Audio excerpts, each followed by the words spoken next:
Oração, momento da Ave Maria, hoje, dia 25, quarta-feira, dia que a igreja celebra a conversão de São Paulo Apóstolo, uma festa na igreja. Eu quero lembrar, eu já estudei muita coisa sobre São Paulo, né? Inclusive dei aula há muito tempo em São Paulo. Havia um movimento, como cristãos, né? Que era um movimento que trazia preocupações em Jerusalém, porque eles pregavam, viviam de modo diferente do que o templo falava, do que a religião judaica falava. Eles não admitiam isso. Não, vamos atrás desse pessoal, vamos acabar com eles, vamos fazê-los ficar quietos, esparramá-los, né? Dispersá-los.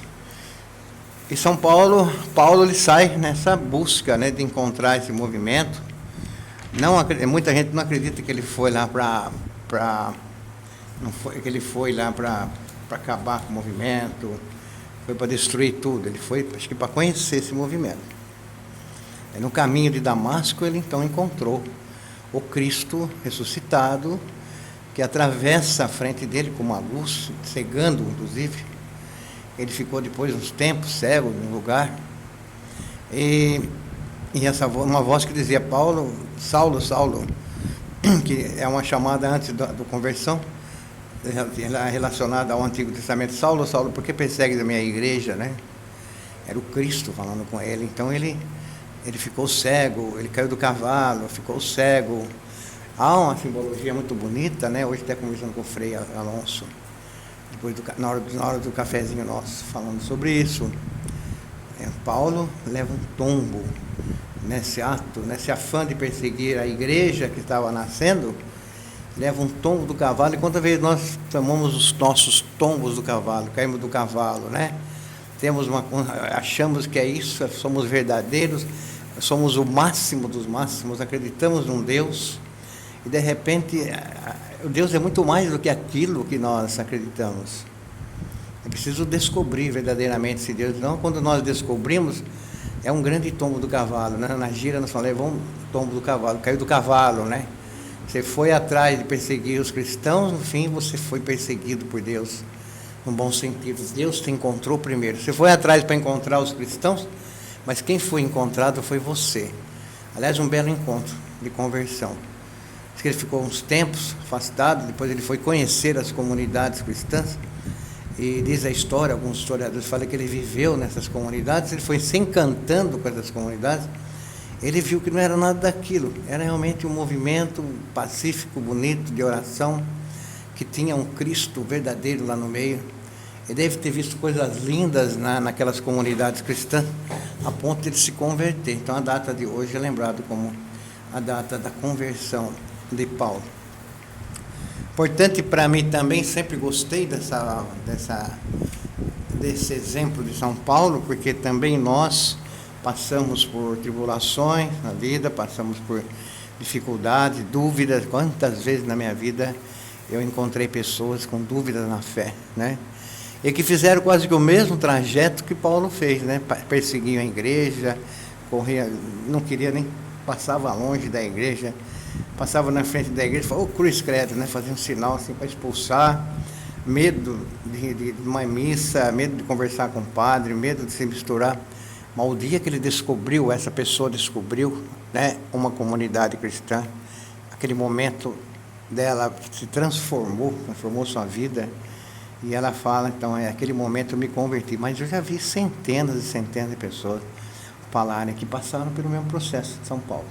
Já ouvi pessoas falarem: eu passei pelo mesmo processo de São Paulo, eu persegui a igreja até encontrar verdadeiramente o Cristo nas comunidades, né? Parece que historiadores falam que São Paulo se aprofundou em Cristo nas comunidades que existiam, pequenas comunidades que falavam de Cristo. Talvez até Corinto, na cidade de Corinto, ele conheceu, ficou ali, talvez ali, né?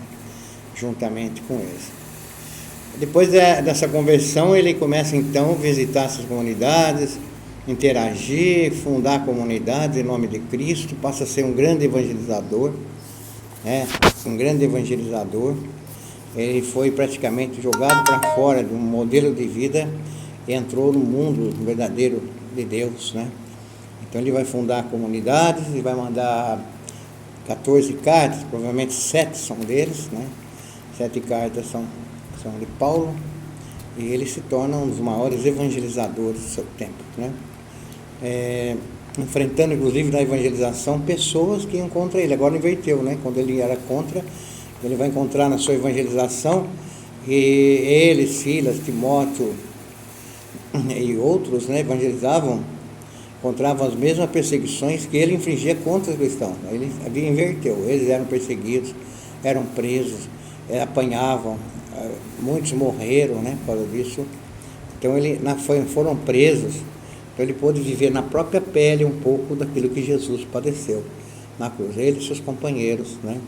Então é lindo a história de São Paulo, né? A cidade de São Paulo, que eu já morei muitos anos, é linda, a cidade é linda, tem a mesma dinâmica de um apóstolo, né? Porque uma cidade que se abre para o mundo. São Paulo se abriu para o mundo. A cidade de São Paulo se abre a todas as pessoas, né? São Paulo exatamente fez isso. Faz jus a cidade, o nome de Paulo. São Paulo faz jus ao nome que tem, São Paulo, né? Tem até uma rua direita de São Paulo, que está muito ligado à vida de São Paulo. Faz jus porque a própria cidade de São Paulo se abre aos diferentes, né? Se abre ao mundo, aos estrangeiros. Quantos estrangeiros vivem em São Paulo? E quantos são agraciados com a amizade dos paulistanos e também dos brasileiros ali. Quero então hoje mandar um abraço a todos de São Paulo que acompanham nossa oração.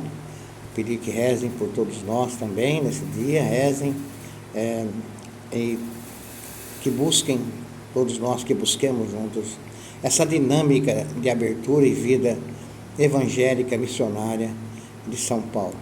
Beijo no coração de todos, um ótimo dia, ótima noite, perdão. Fique na paz, tchau.